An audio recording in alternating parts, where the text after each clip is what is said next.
Desde o final dos anos 70, os carros da Fórmula 1 se parecem cada vez mais com aviões.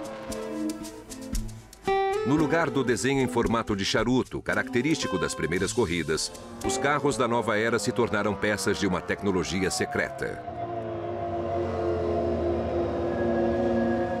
Os primeiros foram os pretos e sinistros Lotus 78, projetados por Colin Chapman.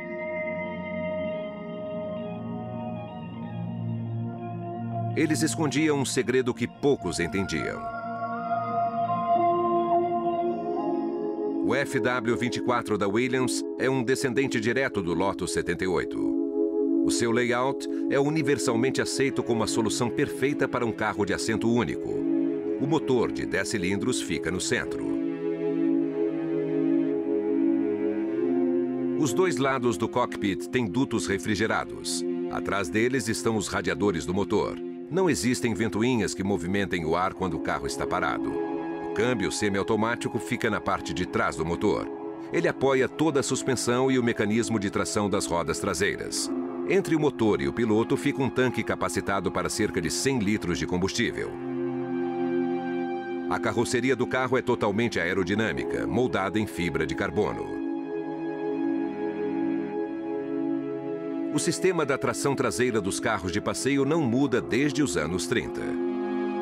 O chassi é um monobloco feito de aço.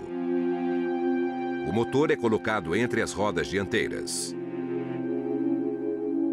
Na frente do motor fica o radiador. Ventoinhas mantêm o carro resfriado quando está parado. Presa atrás do motor fica a caixa de câmbio. Um eixo propulsor que sai da caixa de câmbio leva a energia para as rodas traseiras através do diferencial.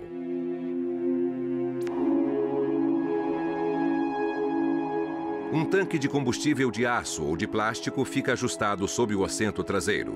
O piloto fica sentado com a coluna ereta. E para facilitar a pilotagem, toda a tecnologia deve ser acrescentada ao pacote básico.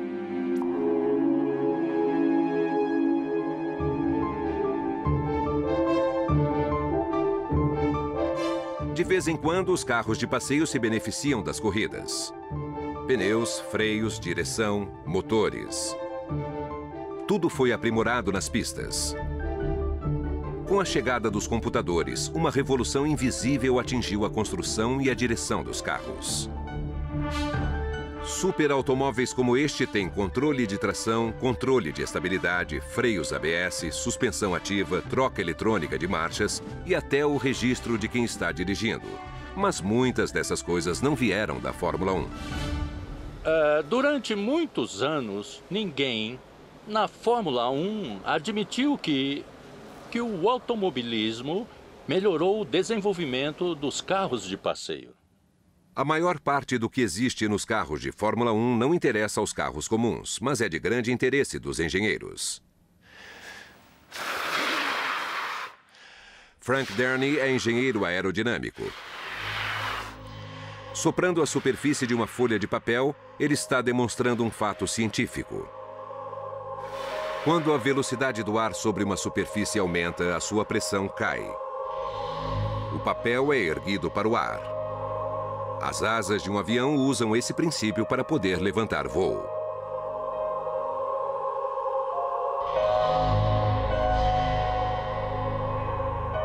Foi com esse segredo que os engenheiros da Lotus se depararam.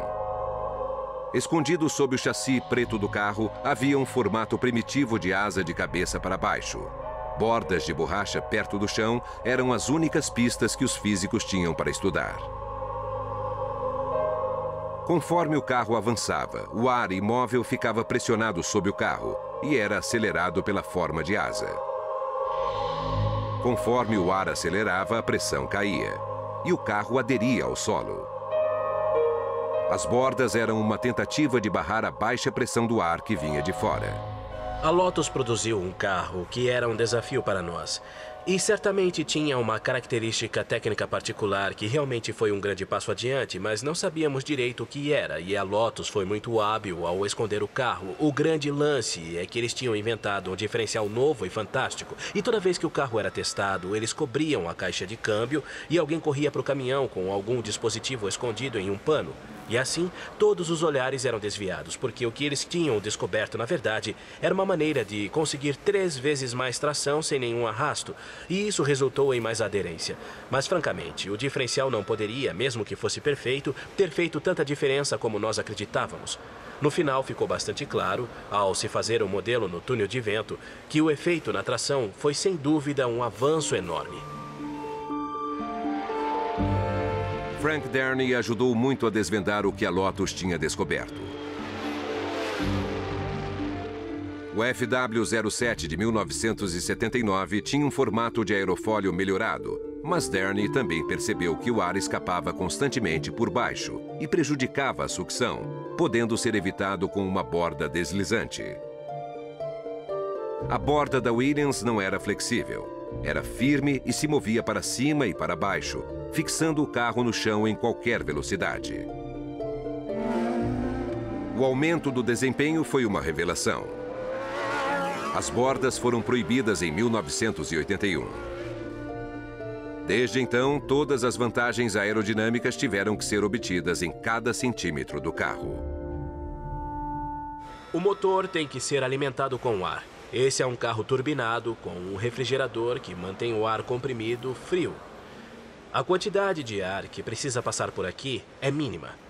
Qualquer quantidade de ar a mais que passar produz uma resistência extra e diminui a corrente de ar, ou seja, não existe ar suficiente para gerar mais tração. Então, como engenheiros aerodinâmicos, nós forçamos o motor até o máximo permitido porque assim alcançamos a melhor performance aerodinâmica. Aqui nós temos a preocupação de afastar o ar quente do motor e dos radiadores e, ao mesmo tempo, manter toda a atração vinda das asas. Sendo assim, tudo que estiver perto da traseira é direcionado para que não atrapalhe a corrente de ar aqui. Todo o projeto de um carro de Fórmula 1 é científico e não cosmético. Mesmo sem as bordas e com uma base plana no lugar de uma com formato de asa, os engenheiros conseguem gerar tração suficiente no carro.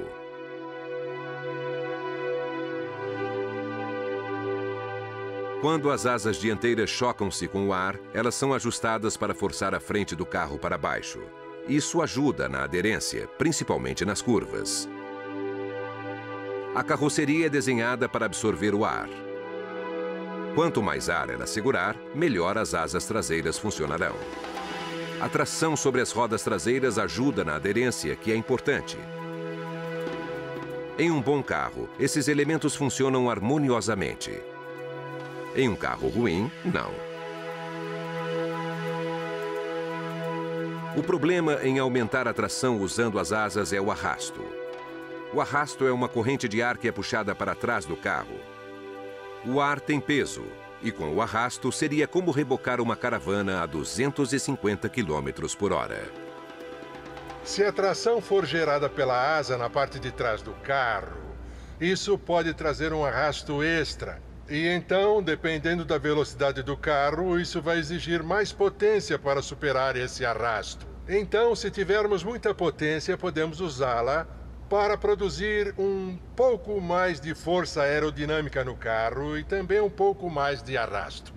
Pois temos certeza de que estamos andando alguns quilômetros por hora mais rápido do que o nosso adversário. Assim, ter um motor mais potente, sem dúvida, é uma vantagem. Durante os anos 80, os motores da Fórmula 1 tinham a metade do tamanho que tem hoje. Mas eram turbinados. Os turbos produzem enorme quantidade de energia. Com ou sem asas, eles eram muito mais velozes. Eles foram proibidos. Os turbos usavam motores computadorizados complexos, que evitavam que os motores explodissem. Com o fim dos turbos, os engenheiros encontraram outras finalidades para os computadores. Agora, o foco se voltava para a parte secreta do carro. Por volta de 1992, os engenheiros da Fórmula 1 tinham descoberto que os computadores poderiam revolucionar a pilotagem dos carros. E o que é melhor, não havia regras controlando seu uso.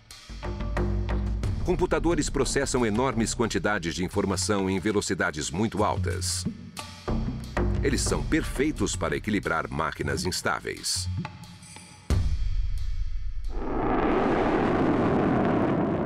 O Eurofighter é uma máquina instável, um avião desenhado para combate durante a Guerra Fria.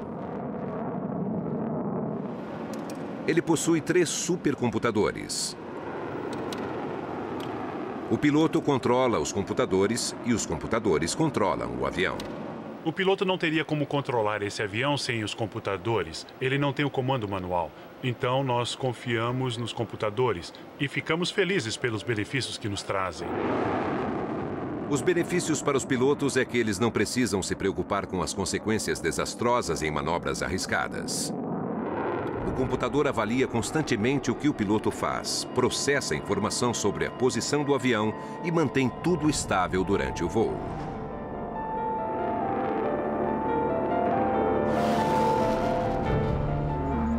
O FW-15 tinha uma similaridade. Ele não tinha molas nem amortecedores. Em vez disso, componentes hidráulicos controlados por um computador de bordo absorviam os solavancos e os giros do carro em alta velocidade. O computador processava informação sobre o que o piloto estava fazendo e a posição do carro na pista, milhares de vezes por segundo. Isso mantinha o carro a exatamente 6 centímetros do chão em qualquer circunstância.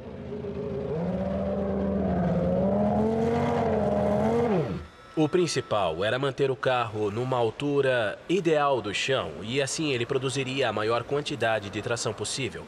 Com molas convencionais, quando acionamos os freios, o peso é transferido para frente, que então abaixa, a traseira levanta e desestabiliza o carro.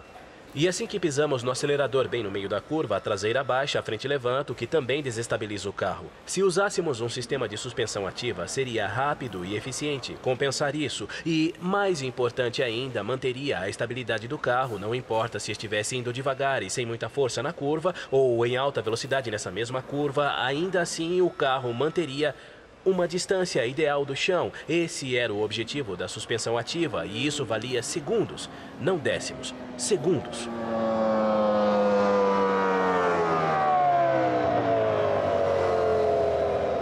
A suspensão ativa foi proibida na temporada de 1994. Para os engenheiros, isso não foi justo.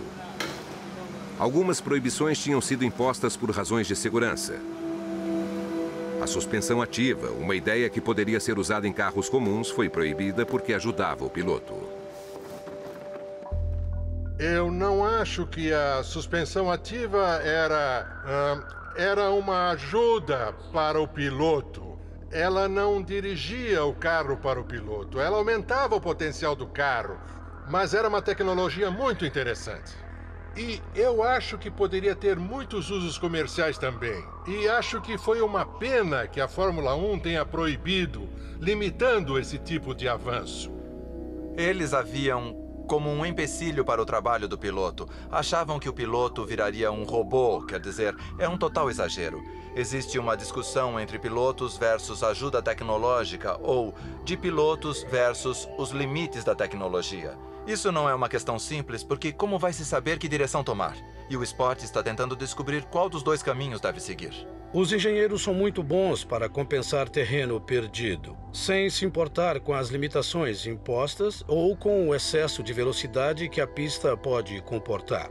E isso é um fato matematicamente certo, acabaria acontecendo. Existem lugares em todos os cantos do mundo que não poderiam ser usados se os carros não fossem controlados através das asas, da aerodinâmica, da força do motor, da tração e de tudo mais que eles usam.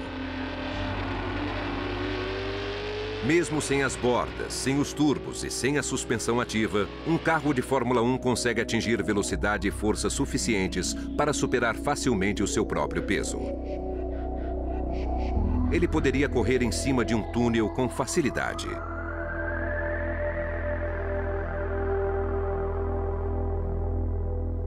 As restrições do regulamento forçam todos a serem cada vez mais criativos. Elas nos levam a pensar em todos os pequenos detalhes possíveis para criar, para encontrar um meio legal no regulamento que podemos utilizar para deixar o carro mais veloz. E sendo permitido, todo mundo vai usar a mesma lacuna também. Então temos que pensar em alguém ou em outra coisa, e isso faz parte do jogo.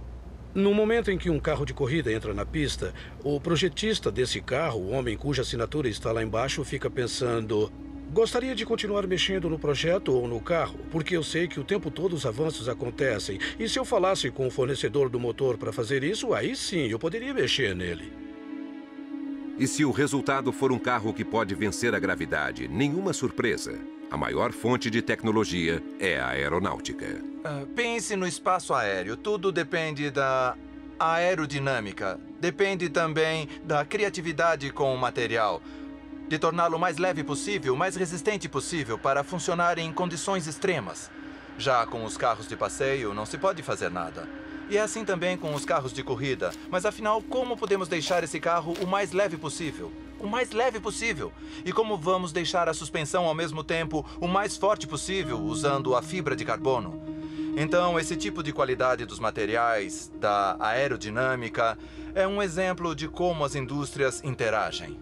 Existem alguns pré-requisitos comuns entre um carro de Fórmula 1 e, digamos, um caça supersônico. É preciso que ele seja bem leve, tenha um alto nível de solidez da estrutura em um volume pequeno, um motor muito poderoso e os sistemas adaptados a esse volume pequeno, uma ótima performance aerodinâmica e uma grande eficiência aerodinâmica.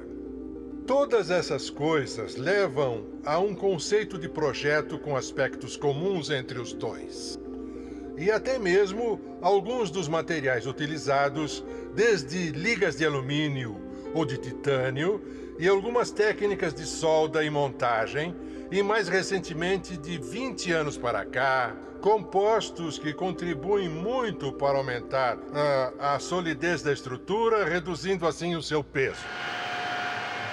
Isso não é novidade. Os carros de corrida sempre roubaram ideias das aeronaves. E secretamente, algumas vezes, as aeronaves roubaram ideias dos carros.